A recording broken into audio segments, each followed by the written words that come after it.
हरीश की एक पत्नी थी जो बहुत बोलती थी और वह उसके ज्यादा बोलने से बहुत परेशान था। हरीश को पता चला कि जंगल में एक महात्मा आए हुए हैं। वह अपनी पत्नी को उनके पास लेकर जाता है और कहता है कि मुनिवर कृपा करे, आप इसे समझाएं, यह बहुत बोलती है। मेरे मना करने के बाद भी इसका दिन भर इसका मुंह चलता रहता है। मैं इसे कितना समझाता हूँ कि कम बोलकर चुप रहना सीख लो, लेकिन नहीं, और हर बार इसकी वजह से लड़ाई होती है। महात्मा मुस्कुराए और बोले, मैं तुम्हें इस बात को एक कहानी की मदद से समझाता हूँ।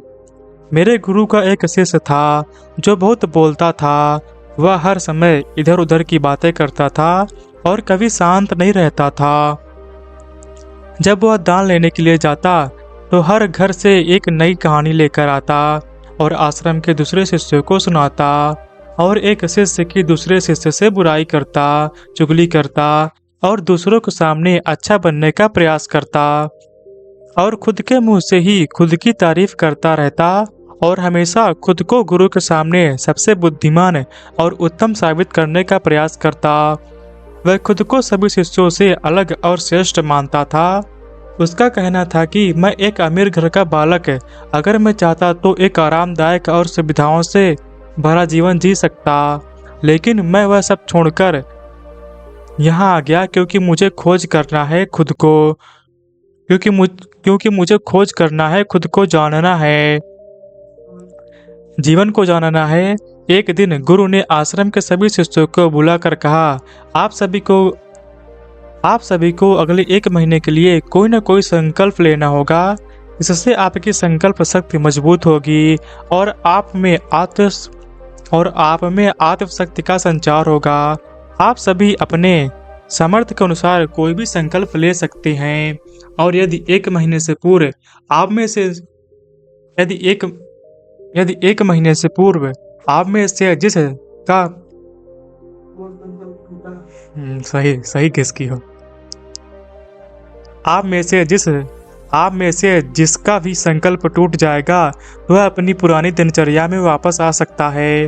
सभी शिष्यों ने अपनी शक्ति के अनुसार संकल्प लिए और गुरु को अपने अपने संकल्प के बारे में बताकर वहां से चले गए। लेकिन वह शिष्य खुद को सबसे अलग दिखाना चाहता था। वह सीधे गुरु की कुटिया में पहुंच गया और बोला, मैं कोई छोटा मोटा संकल्प नहीं लेना चाहता।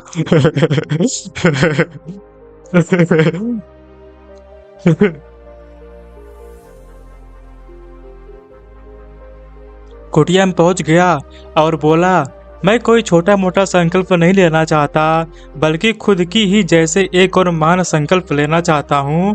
कृपया आप ही बताएं मुझे क्या संकल्प लेना चाहिए। उसकी यह बात सुनकर गुरु मुस्कुराए और बोले, क्या तुम मेरे द्वारा दिए गए संकल्प को पूरा कर पाओगे? क्या तुम्हारे लिए उसे पूरा करना संभव होगा? शायद नहीं, वह तुम्हारे लिए संभव नहीं। तुम उसे पूरा नहीं कर पाओगे, इसलिए तुम खुद ही कोई संकल्प ढूंढो। शिष्य ने कहा, नहीं गुरुदेव, आप जो भी संकल्प मुझे देंगे मैं जरूर उसे पूरा करूंगा। गुरु ने कहा, ठीक है, तो तुम अगले दिन 1 महीने तक चुप रहो, मुंह से एक शब्द भी नहीं निकालो, यही है तुम्हारा संकल्प। शिष्य ने कहा, गुरुदेव, यह भी कोई संकल्प है? यह तो बहुत ही आसान है। आप कोई संकल्प दीजिए जो मेरी योग्यता के बराबर हो। गुरु ने कहा, चुप हो गया और पलटकर कुटिया से बाहर चला गया। उसे चुप रहना बहुत आसान लग रहा था। उसने एक दिन तो जैसे जैसे चुप रहकर काट लिया, लेकिन दूसरे दिन से उसके मन में न बोलने का बोझ बढ़ने लगा, और तीसरे दिन उसे भारीपन महसूस होने लगा, और चौथे दिन उसके अंदर एक अजीब सी बेचैनी होने लगी, क्योंकि आसपास के आश्रम के सभी शिष्य एक दूसरे से बातें कर रहे थे। वह भी अपना पक्ष उनके सामने रखना चाहता था, उनकी बोलती बंद कर देना चाहता था, लेकिन उसका संकल्प उसके आड़े आ रहा था। इसलिए वह पूरे दिन सिर्फ और आंखें बनाता। इसी तरह से कुछ दिन और बीते और वह शिष्य बीमार पड़ गया। उसका सिर फटा जा रहा था, उसका खाने पीने तक का मन नहीं था, वह सिर्फ बोलना चाहता था। वह गुरु के पास गया और उनके सामने बैठकर लिखकर उन्हें बताया, गुरुदेव, मैं बोलना चाहता हूँ, बिना बोले मुझे सांस नहीं आ रही है, मेरा दम घुटता जा रहा है, मैं अंदर ही अंदर पागल हुआ जा रहा हूँ, मैं क्या करूँ, संकल्प तोड़ दूँ?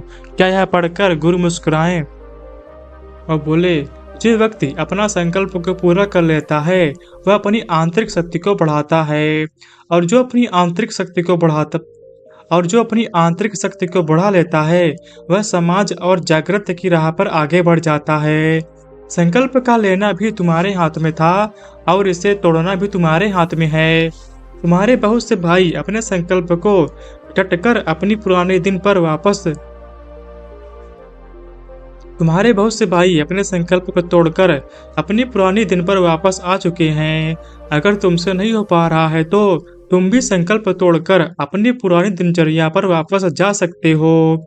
लेकिन याद रहे, अगर आज तुम इस छोटे से संकल्प को नहीं संभाल पा रहे हो, तुम अपनी बाकी की पूरी जिंदगी को कैसे संभाल सकोगे? बाकी फैसला पूरी तरह से तुम्हारे हाथों में है। गुरु की यह बात शिष्य के दिल में चोट कर गया। वह बिना कुछ बोले वहां से वापस चला गया और खुद को अपनी कुटिया में बंद कर वह केवल अपने जरूरी कामों के लिए ही वह केवल अपने जरूरी कामों के लिए ही कुटिया से बाहर निकलता। बाकी सारे समय कुटिया के अंदर ही बैठा रहा। 15 दिन ही बीत चुके थे और आश्रम के लगभग सभी शिष्यों का संकल्प अब टूट चुका था, लेकिन उसका संकल्प अभी भी जारी था। संकल्प लेने के बाद से अब तक उसने एक शब्द भी नहीं बोला। सारा आश्रम हैरान था कि इतना बोलने वाला इंसान चुप कैसे हो सकता है 15 दिन के लिए। 15 दिन बीतने के बाद वह दोबारा अपने गुरु के पास गया और लिख कर बताया, गुरुदेव, मैं बाहर से चुप हूँ, लेकिन मेरे भीतर बहुत सी आवाजें हैं, बहुत सी चीख पुकार और शिकायतें हैं। मैं अंदर ही अंदर बात करता रहता हूँ। मेरा मन तरह तरह के प्रश्न पूछता है। मैं बाहर से जितना भीतर से उतना ही शोर शराबे से भरा हुआ हूँ। क्या इस तरह से मेरा संकल्प अभी भी है? गुरु ने कहा, हाँ, तुम्हारा संकल्प अभी भी जारी है, लेकिन जब तक लोगों की आवाजें तुम्हारे कोने में गूंजती रहेगी, तुम्हारा मन बोलता रहेगा, क्योंकि इसे तो आदत है। तुम भले ही बाहर से चुप रहो, लेकिन तुम अंदर ही अंदर बोलते रहोगे। तुम्हें इन बातों से, इन आवाजों से दूर रहना चाहिए। शिष्य गुरु को प्रणाम कर वहां से चला जाता है और सुबह होते ही अपनी कुटिया छोड़कर जंगल की तरफ चला जाता है। कई दिन बीत जाने के बाद संकल्प भी पूरा हो जाता है, लेकिन शिष्य लौट कर नहीं आया। आश्रम में सभी को डर था कि कहीं जंगली जानवर ने उसे खाना। इस बीच उसे ढूंढने की बहुत कोशिश की गई, लेकिन वह कहीं नहीं मिला। गुरु भाइयों ने मान लिया था कि जंगली जानवरों ने उसे अपना शिकार बना लिया, लेकिन गुरु को ऐसा नहीं लगता। एक दिन आश्रम का एक अन्य शिष्य गुरु के पास आया और बोला, गुरुदेव, हमारे उस अधिक बोलने वाले भाई के साथ क्या हुआ होगा? क्या जानवर ने उसे मार दिया होगा? गुरु ने कहा, हो सकता है कि जानवर ने उसे अपना शिकार बना लिया हो, लेकिन उसके न लौटने की एक और दूसरी वजह भी हो सकती है। शायद उसे वह मिल गया है जिसके लिए वह गया था। फिर शिष्य ने पूछा, गुरुदेव, क्या ज्यादा बोलना इतना हानिकारक होता है? गुरु ने बोला, कहाँ इंसान